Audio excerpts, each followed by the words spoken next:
Hi everyone, good morning. कैसे हैं आप सब? आई होप आप सब बहुत अच्छे होंगे and welcome to my new vlog. Morning के 6 o'clock का टाइम था जब मैं उठी थी और 6:15 का रहा होगा जब मैं किचन में आ गई थी। तो दाल बना रही थी। दाल को मैंने वॉश कर लिया था, अच्छे से पानी डाला, इसके अंदर थोड़ी सी हल्दी डाली, नमक डाला और एक इलायची डाल दी थी। और साथ में थोड़ी सी मैंने इसके अंदर हींग भी डाली थी। ऐसे बॉईल करते हुए अगर ये सारी चीज़ें डाल दो ना तो बॉईल करने से ना मतलब जब मैं कुकर वगैरह खोलती हूँ तो काफ़ी अच्छी फ्रेगनेंस आ जाती है इलायची की भी और हींग वगैरह की। तो मैं मोस्टली जब बॉईल करती हूँ दाल को उसी में ये सब चीज़ें डाल देती हूँ। वैसे तो फ्राई करते हुए भी डाल सकते हैं बट मैंने बॉईल करते हुए डाल दिया था। एक साइड मैंने दाल बॉईल करने के लिए रख दी थी और दूसरी साइड मैं अपना ये फ्राई व्राई कर रही थी चीज़ें, क्योंकि मतलब सुबह सुबह का टाइम बहुत फास्टली निकलता है। 6:15 बज जाती है मेरे को किचन तक आने में और उसके बाद फिर मतलब बेटू को उठाती हूँ मैं 6:30 बजे तक। तब तक मैं अपना ये प्रिपरेशन वगैरह स्टार्ट कर देती हूँ ताकि जो भी चीज़ें फ्राई व्राई करने वाली हैं या कुछ बॉयल वगैरह करने वाला है वो अपना होता रहेगा। इतने इतने मैं बेटू को उठा करके आ जाऊँगी, उसको टूथपेस्ट पे ब्रश बोल रही हूँ, ब्रश पे टूथपेस्ट लगा करके देना। इस टाइप का जो भी काम होता है ना वो साथ साथ फिर मैं करती रहती हूँ।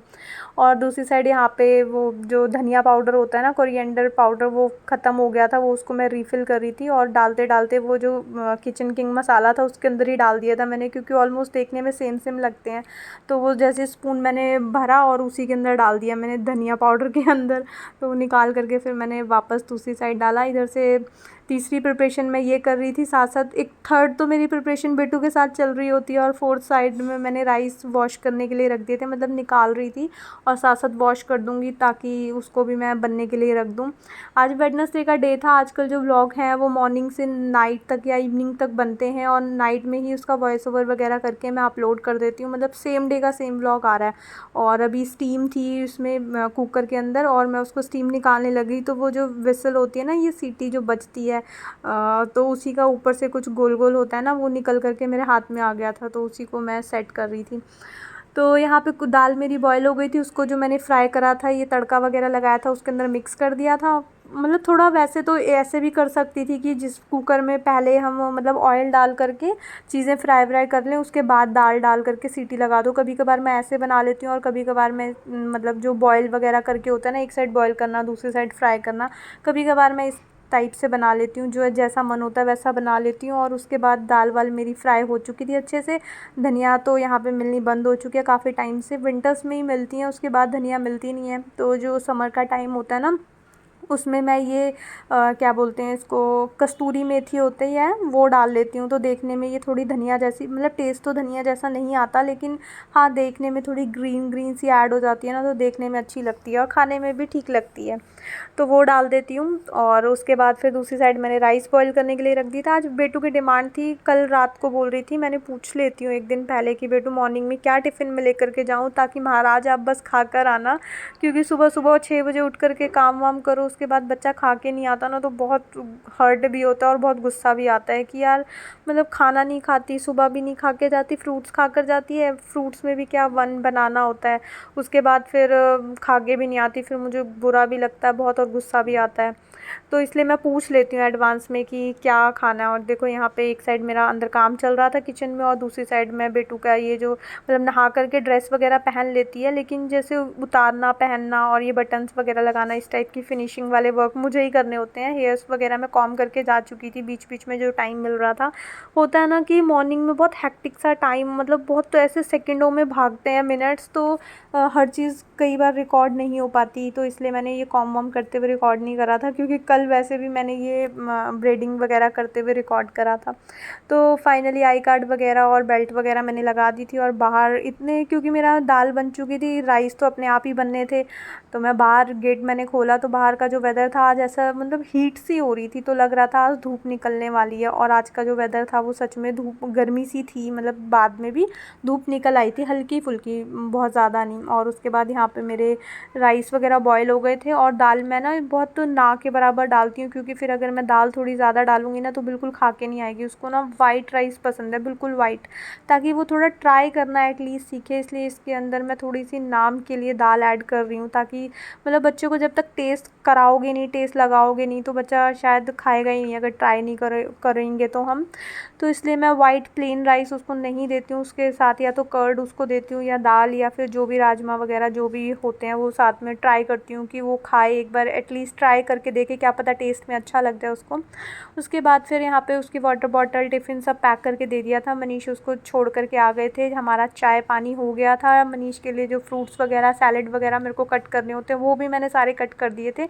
मेनली किचन का काम मेरा जो था पूरा वाइंड अप हो गया था, बिल्कुल पैकअप हो गया था। इसके बाद बस मनीष को भेजना था और उसके बाद फिर मेरा क्लीनिंग वगैरह का जो काम था वो स्टार्ट होने वाला था। बट उससे पहले नहाने जा रहे थे। मनीष ने बोला कि आज मेरे को ऑयलिंग कर दो, तो वही मस्टर्ड ऑयल को थोड़ा सा मैं हीट करके लाई थी, थोड़ा गुनगुना सा होता है ना, तो वो करके लाई थी। और साथ में मतलब साथ में तो कुछ भी नहीं करी थी, हम बस गरम करके लाई थी और फिर यहाँ पे मैं ऑयलिंग कर रही थी। अच्छे से थोड़ी सी मसाज करी थी पूरे हेयर्स की, मतलब पार्टीशन निकाल के करते हैं ना जैसे गर्ल्स, अभी बॉयज़ के तो पार्टीशन निकलते नहीं हैं, तो जैसे गर्ल्स के एक एक पार्ट निकाल निकाल करके उस तरह से मैंने ऑयल जो था वो अप्लाई करा था। इस टाइम पे मानसून में ना थोड़ा हेयर फॉल वगैरह की बहुत ज़्यादा प्रॉब्लम हो जाती है, तो इस टाइम पे हमें थोड़ा ज़्यादा हेयर वॉश करो ना तो ज़्यादा आई थिंक बेटर रहता है, क्योंकि हेयर फॉल ऑलवेज़ थोड़ा सा अगर डर्ट वगैरह हो हमारे सर में तो तब ज़्यादा होता है। तो हम ज़्यादा क्लीन अगर रखेंगे ना बालों को, और जैसे ऑयल छोड़ जाते हैं बाल में, ऑयली से हो जाते हैं, जिसके ऑयली हेयर्स होते हैं गंदे हो जाते हैं, तो ऊपर से मॉइस्चर उसमें रहता है तो हेयर फॉल ज़्यादा होता है। नॉर्मली वैसे तो मानसून में सभी का होता है, बट अगर हेयर्स क्लीन ना हो तो और ज़्यादा हेयर फॉल होता है। तो इसलिए मैंने अच्छे से मसाज कर दी थी। उसके बाद पूरे मतलब अच्छे से उनको नींद आने लग गई थी, रिलैक्स कर दिया था शोल्डर वगैरह पे। और थोड़ा सा हेयर्स को ना स्ट्रेच करो बहुत हल्के हल्के हाथ से, तो बहुत रिलैक्सिंग सा होता है। हाँ, कभी कभी उसमें ना थोड़ा हेयर फॉल भी हो जाता है क्योंकि इस टाइम पे ना रूट्स थोड़ी वीक हो जाती हैं। और उसके बाद फिर मनीष चले गए थे ऑफिस और मैं अपने लिए फ्रूट्स कट करके आई थी। मैंगो था, बनाना था, अनार था और साथ में थोड़े से ये जामुन होते हैं ना वो थे, बहुत ही कड़वे कड़वे से, थोड़े खट्टे खट्टे से होते हैं ना वैसे थे। मुझे मीठे वाले जामुन बहुत पसंद आते हैं बट वो मिलते ही नहीं है, बहुत रेयरली। कभी 10 टाइम्स परचेज़ करो ना तो जाके 1 टाइम ऐसा होता है कि जामुन अच्छे आ जाते हैं, अदरवाइज़ अच्छे आते ही नहीं हैं। बाकी मेरे को बहुत पसंद है। और यहाँ पे मैं अपना फ्रूट्स वगैरह एंजॉय कर रही थी। आजकल फ्रूट्स भी सारे ऐसे गरम गरम से आ गए हैं कि खा के एकदम गर्मी सी हो जाती है। कुछ है ही नहीं मार्केट में, वो खट्टे खट्टे से थोड़े फ्रूट्स मिलते हैं, जैसे प्लम्स वगैरह हैं, वो भी बहुत खाने में खट्टे से होते हैं, वो तो मुझे अच्छे लगते नहीं हैं। तो आजकल फ्रूट्स भी बहुत मतलब क्या रह गया कुछ समझ नहीं आता। उसके बाद कल सिलेंडर ख़त्म हुआ था और आज उसी टाइम मैंने थोड़ी देर के बाद सिलेंडर बुक करा दिया था। तो यहाँ पे 9:30-10 बजे का टाइम रहा होगा, तो सिलेंडर डिलीवर भी हो गया था। कभी कभार तो सेम डे भी हो जाता है, कभी कभार थोड़ा सा नेक्स्ट डे होता है, तो नेक्स्ट डे हुआ था मेरे को डिलीवर। और सील वगैरह मैं चेक कर रही थी, मैंने भैया को बोला तो था कि आप एक बार इसकी लीकेज चेक कर लेना, क्योंकि लीक चेक कर दो ना, नहीं तो बाद में फिर प्रॉब्लम होती है। अभी पड़ा रहेगा, जब एट ए टाइम ख़त्म होगा फिर लगाने लगो तो वो लीक होता है, फिर मतलब घर के ना घाट के दुश्मन अनाज के कुछ इस टाइप का माहौल हो जाता है। तो इसलिए मैं लीकेज ना चेक करा लेती हूँ। तो उसमें सील तो लगी हुई थी, पता नहीं मैं अंदर आई शायद जो खाली सिलेंडर था वो निकालने के लिए, तो पता नहीं उन्होंने करी या नहीं करी, क्योंकि वही मैं चेक कर रही थी। अगर लीकेज चेक करी होती कि लीक तो नहीं है, तो वो ऊपर की जो वो रैपिंग होती है वो निकाली हुई होती, बट निकाली हुई नहीं थी, उसी में लगी हुई थी। और उसके बाद फिर मतलब कुछ चीज़ें एक्सप्लेन करते करते ना वॉइस ओवर बहुत पीछे रह जाता है और क्लिप्स बहुत आगे चली जाती हैं।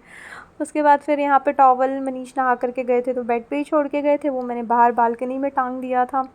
और बालकनी का हाल तो पूछो मत, इतना ज़्यादा ख़राब हो रखा है, एकदम कीचड़, ऊपर वालों ने पता नहीं क्या क्या उसमें गिरा रखा है। तो आज मेरे को वो क्लीन करनी है। बेडशीट वगैरह मैंने झाड़ दी थी, झाड़ू मैं ना लगा चुकी थी मॉर्निंग में ही जब नहाने के लिए गए थे। आज मैंने जल्दी झाड़ू लगा दी थी, बेडशीट नहीं झाड़ी थी क्योंकि बेड पे अभी सामान वगैरह रखते जैसे टॉवल फिर कपड़े वगैरह होते हैं वो भी रख देते हैं, तो बेडशीट मैंने झाड़ी नहीं थी। और बिस्तर वगैरह मतलब सेट नहीं करा था, बट झाड़ू मैंने पहले ही लगा दी थी आज। उसके बाद फिर बेडशीट झाड़ के मैंने साथ साथ सारी डस्टिंग वगैरह निपटा दी थी। और ये मतलब कितना भी इसको मैं डस्ट कर लेती हूँ लेकिन इसके ऊपर ना कुछ स्टेन्स आ गए हैं। ये जो ड्रेसिंग है, बेटू इसके ऊपर कलरिंग वगैरह करती थी ना, तो इसके ऊपर उसने कुछ ग्लिटर्स कुछ ग्लू तो कुछ इस टाइप की चीज़ें लगा रखी हैं, जिसकी वजह से ना वो ऑलवेज़ क्लीन करने के बाद भी ना कुछ स्टेन्स दिखते रहते हैं। तो एक दिन इसको ना थिनर से मेरे को क्लीन करना पड़ेगा, जो नेल पेंट रिमूवर वाले टिश्यूज़ या वो थिनर की आती है ना बॉटल, कॉटन में लगा करके जो क्लीन करते हैं, तो उसको क्लीन करना पड़ेगा, तब जा कर के ये स्टेन्स वगैरह हटेंगे। और उसके बाद फिर मैं बाहर आ गई थी सोफ़ा वगैरह अच्छे से झाड़ने के लिए। ये जो डस्टर है ना, ये काफ़ी मतलब बढ़िया है। अगर डेली अगर हम डस्टिंग वगैरह करते हैं ना, तो डेली की डस्टिंग इससे बहुत बढ़िया हो जाती है। अगर हाँ वीकली या वीक में मतलब ऑल्टरनेट अगर हम करते हैं तो थोड़ी सी डस्ट हो जाती है, लेकिन रेगुलर करने में बिल्कुल डस्ट होती नहीं है। और जो हल्की फुल्की होती है वो ये बहुत अच्छे से निकाल लेता है। ये कल मैंने कपड़े वॉश करे थे तो इसलिए इतना फ्लफ़ी फ्लफ़ी हो रहा है, क्योंकि मैंने इसको भी साथ में वॉश कर दिया था और इधर की साइड रखा हुआ था सूखने के लिए। तो ये पूरी रात फ़ैन के नीचे था, तो बढ़िया से इसके जो ये फ़ेदर थे ना, मतलब अच्छे से वॉश होकर के फ्लफ़ी फ्लफ़ी सा हो गया था। और उसके बाद ऊपर का कर्टन भी मैं झाड़ रही थी, क्योंकि क्लीन था ये डस्टर, क्योंकि अभी मैंने वॉश करा था इसलिए मैं कर्टन्स पे और सोफ़ा कवर वगैरह पे लगा रही थी। अदरवाइज़ मैं बेडशीट पे या सोफ़ा कवर पे नहीं लगाती हूँ। क्लीन था इसलिए मैंने कर्टन्स पे भी इसको यूज़ कर लिया, और सोफ़ा का जो कवर था उसके ऊपर भी मैंने इससे डस्टिंग कर दी थी। और डस्टिंग करते करते जो साइड में ये हैंगिंग लगी हुई ना, ये गिर गई थी, तो उसको हैंग करने के लिए मैं दोबारा ऊपर चढ़ी थी। पूरी की पूरे हाथ में नीचे निकल कर के आ गई थी डस्टिंग करते करते। और बाहर का एरिया मैंने पूरा अच्छे से क्लीन कर दिया था। उसके बाद बारी आई थी यहाँ बालकनी की। इतनी ज़्यादा मतलब जो हमारी बालकनी है ना, वो ग्राउंड फ्लोर वालों की थोड़ी सी एक्सटेंड करी हुई है, मीन्स ताकि वेंटिलेशन हो सके। अभी आगे दिखाऊंगी। तो नीचे वालों की जो मतलब हम ग्राउंड फ्लोर पे रहते हैं, हमारी बालकनी थोड़ी सी एक्स्ट्रा, जो ऊपर वाले फ्लोर्स हैं ना उनकी बालकनी थोड़ी पीछे से है। तो वो जो भी खाते पीते हैं, कभी कभार आलू, कई बार सब्जी, कई बार पैकेट्स, कई बार ये पॉली बैग्स सब नीचे गिरा देते हैं खा करके। और हम लोगों को यहाँ क्लीनिंग करनी पड़ती है। एक तो ऊपर से पेड़ है, वहाँ से कुछ सूखे सूखे पत्ते गिरते रहते हैं। वो तो चलो ठीक है, वो उसमें ना स्मेल और मतलब गंदगी नहीं होती उसमें, ना कोई स्मेल वगैरह होती है, ना कुछ ऐसा इन्फेक्शन वगैरह होता है, क्योंकि वो लीव्स होती हैं। बट जो ये खा कर के नीचे फेंक देते हैं ना, मतलब अपने घर से गंदगी निकाल के और दूसरों के घर फेंकना बिल्कुल भी अच्छी बात नहीं है। दूसरों को परेशान करना, वो भी इंटेंशनली। और कोई छोटा बच्चा हो तो समझ में आता है, बट इस साइड कोई भी छोटा बच्चा नहीं है ऊपर की साइड। बट स्टिल पता नहीं कौन है जो कि ऐसे खा पी करके, अभी कुछ दिन पहले तो वो आलू गिरे हुए थे और वो कूलर के ऊपर ही गिरे हुए थे। मैंने ध्यान नहीं दिया था कि कुछ गिरा हुआ है। मैं देख रही हूँ यार कि कुछ बहुत गंदी सी स्मेल आ रही है। देखा तो यार वहाँ पे आलू कितने दिनों का रखा हुआ था और वो पूरा ना मतलब ख़राब हो चुका था बिल्कुल गंदी तरह। उसमें बहुत ज़्यादा स्मेल आ रही थी और बिल्कुल सॉफ्ट होता है ना कि पानी छोड़ जाना, इस टाइप की उसकी कंडीशन हो रखी थी। तो ये सारा कूड़ा वगैरह, ये देखो ये प्लांटर है ना, ये गमले के जो ऊपर की प्लास्टिक होती है वो धूप में रखे रखे टूट जाती है। पीछे की बालकनी में तो धूप आती ही नहीं है, तो टूटनी नहीं चाहिए। तो किसी ने अपने पॉट की टूटी हुई प्लास्टिक भी पीछे से नीचे फेंक दी, ताकि वो हमारी बालकनी में जाए और हम उसको रीयूज़ कर लें, मतलब अपने प्लांटर में लगा लें। आई थिंक उनका यही इंटेंशन रही होगी, तो इसलिए उन्होंने नीचे फेंक दी कि ताकि हमारे काम आ सके, उनके काम नहीं आ रही तो। और बारिश की वजह से मिट्टी मिट्टी का भी हाल बहुत ज़्यादा हो रखा था। जो प्लांट्स में पानी जाता है तो नीचे से जब एक्स्ट्रा पानी हो जाता है प्लांटर्स में, तो प्लांट्स जब उसको एक्स्ट्रा रिमूव करते हैं पानी को, तो साथ साथ एक्स्ट्रा मिट्टी भी उसकी निकलती रहती है थोड़ी थोड़ी। तो उसकी वजह से बारिश वगैरह चली ना कुछ दिन, तो बहुत ज़्यादा मिट्टी मिट्टी भी हो रखी थी और कुछ प्लास्टिक और बहुत सारी चीज़ें गिरी भी हुई थी।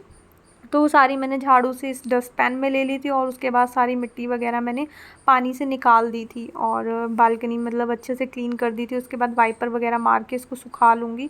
बहुत ज़्यादा ना मतलब सामान की वजह से ना मिट्टी फंस जाती है। जैसे इसका जो स्टूल के ऊपर जो मैंने ये प्लांटर्स वगैरह रखे हुए हैं, तो इसके नीचे मिट्टी घुस जाती है और इसको जब तक पानी से मतलब झाड़ू से अच्छे से इसको मतलब थोड़ा सा स्क्रैच ना करो ना, तब तक इसके नीचे नीचे से मिट्टी निकलती नहीं है। वाइपर से निकालो, वाइपर इसके अंदर जाता नहीं है, फंस जाता है।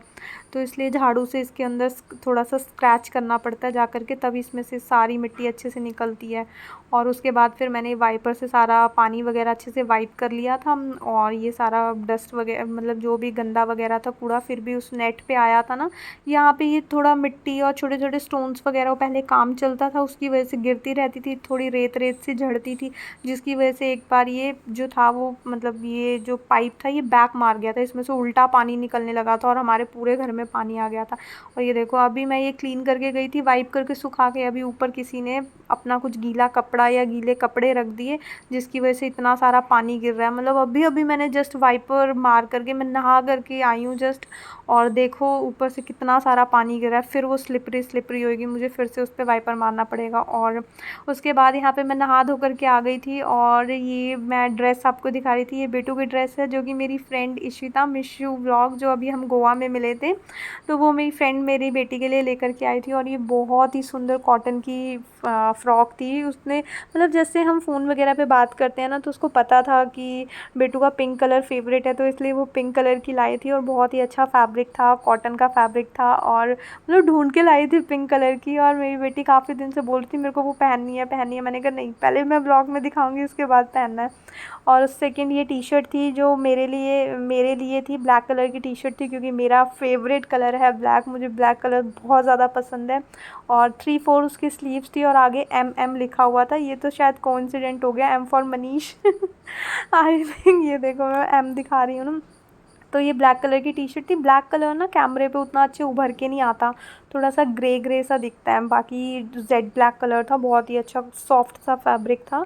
और ये साथ में कॉटन की एक पैंट थी जो कि मैरून कलर की थी, और इस तरह की इसमें पॉकेट्स वगैरह भी थी। और मतलब नीचे से ना मैं ज़्यादा प्लाजो टाइप की, जो loose loose bell bottom type होती है ना, वो मैं ज़्यादा वेयर करती नहीं हूँ, तो इसलिए मेरे लिए तो जो थोड़े नैरो टाइप की होती है ना, मतलब फ्रेंड्स होते हैं तो उनको टेस्ट तो पता होता है ना, तो मेरे टेस्ट के अकॉर्डिंग मतलब लेकर के आई थी। और मेरे को बहुत अच्छा लगा, दोनों तीनों कपड़ों का फैब्रिक जो था वो बहुत सॉफ्ट और कॉटन का था, मतलब समर फ्रेंडली था बिल्कुल। और इस टाइप के नीचे इसके कुछ डिज़ाइंस वगैरह थे, ये देखो नीचे से स्लिट भी था एक, और ये डिज़ाइन थे।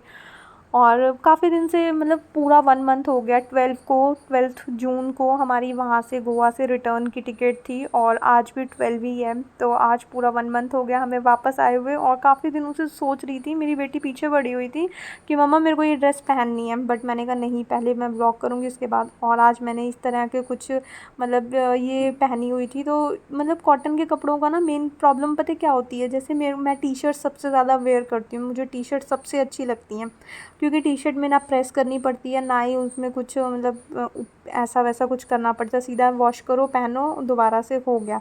आज मैंने ये जो पहनी थी ना, 1 पीस थोड़ा सा मैक्सी ड्रेस टाइप बोल सकते हैं इसको। सबसे पहले बिल्कुल कॉटन है, कॉटन पहनने में बहुत अच्छा होता है और बहुत सॉफ्ट होता है, बट ये इसको प्रेस जब करना पड़ता है ना, तो मैं सोचती हूँ कि नहीं यार, टी शर्ट्स ही बेस्ट हैं।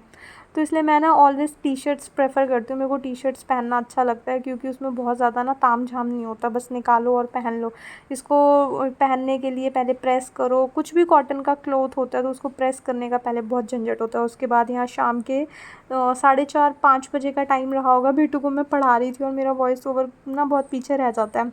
उसके बाद कल मेरे को एक कमेंट आया था कि दीदी आप ना जो मिल्क का पैकेट होता है उसको हैंड से, मतलब हैंड से या नेल से उसको मतलब फाड़ो। अभी नेल्स तो मैंने अपने सारे ट्रिम कर दिए हैं, पहले थे मेरे एक हैंड के नेल ऑलवेज़ बड़े रहते हैं, लेकिन वो काफ़ी पुराने हो जाते हैं ना, तो वो पेन भी करते हैं, तो वो मैंने सारे कट कर दिए थे, ट्रिम कर दिए थे।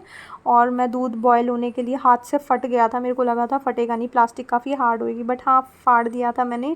दूध बॉयल होने के लिए रख के आ गई थी और साथ साथ बेटू को पढ़ा रही थी। बीच बीच में ना चेक करना पड़ता है कि मतलब बच्चा पढ़ रहा है या नहीं, क्योंकि अभी छोटी है, उसको इतना पता नहीं है। मैं चली जाती हूँ तो वो बैठ जाती है, उसका ध्यान कहीं और हो जाता है, और जब मैं आती हूँ तो वो दोबारा से पढ़ने लग जाती है। तो उसको फिर मैंने, कल टेस्ट था बेटू का, तो मैं पूरे क्वेश्चंस वगैरह बना करके दे करके आ गई थी। और साथ साथ फिर मैं यहाँ पे जो थोड़े बहुत बर्तन वगैरह थे वो मैंने कहा क्लीन कर लेती हूँ, वरना रात को बहुत ज़्यादा हो जाते हैं।